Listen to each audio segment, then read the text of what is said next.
Hello guys, તમારા બધાનું સ્વાગત છે મારા એક નવા શોર્ટમાં. તો આજે આપણે પૂરોનો બ્રેકફાસ્ટ બનાવશું.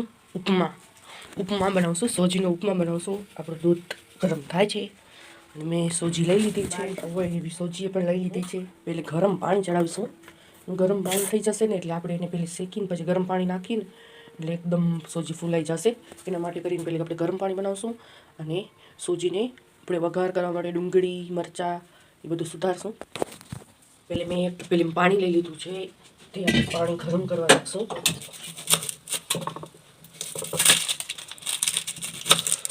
આપણું હવે ગરમ થઈ ગયું એટલે તેમાં નાખ્યા અમે સિંગદાણા, પછી નાખશું રાઈ, થોડીક નાખશું હિંગ અને આપણું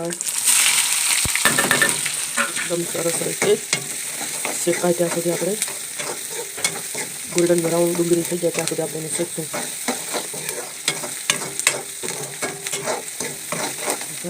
થોડો ગોલ્ડન બ્રાઉન કલર જેવું આવે છે ડુંગળીનું. હવે એમાં નાખશું આપણે સોજી.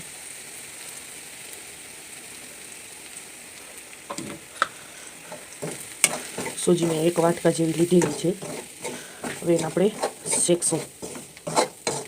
એટલે આમાં જ શેકીને આપણે એકદમ ગોલ્ડન બ્રાઉન થાય ત્યાં સુધી સોજીને શેકશું.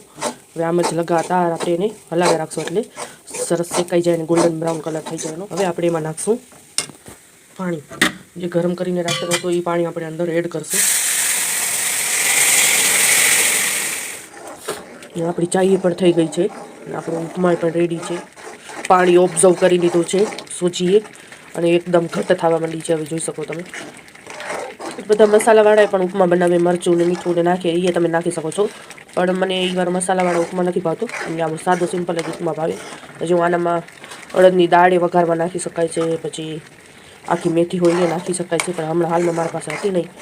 અને મીઠો લીમડો પણ હતો નહીં અને ધાણાય પણ છે નહીં અત્યારે હાલમાં, એટલે મેં આવો જ સાદો સિમ્પલ બનાવી નાખ્યો. હવે જોઈ શકો તમે એકદમ સરસ રીતે આપણો ઉપમા રેડી થઈ ગયો છે.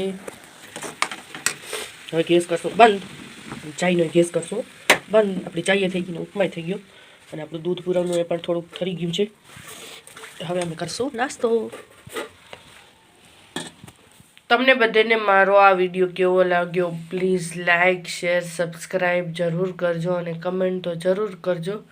Thank you, by.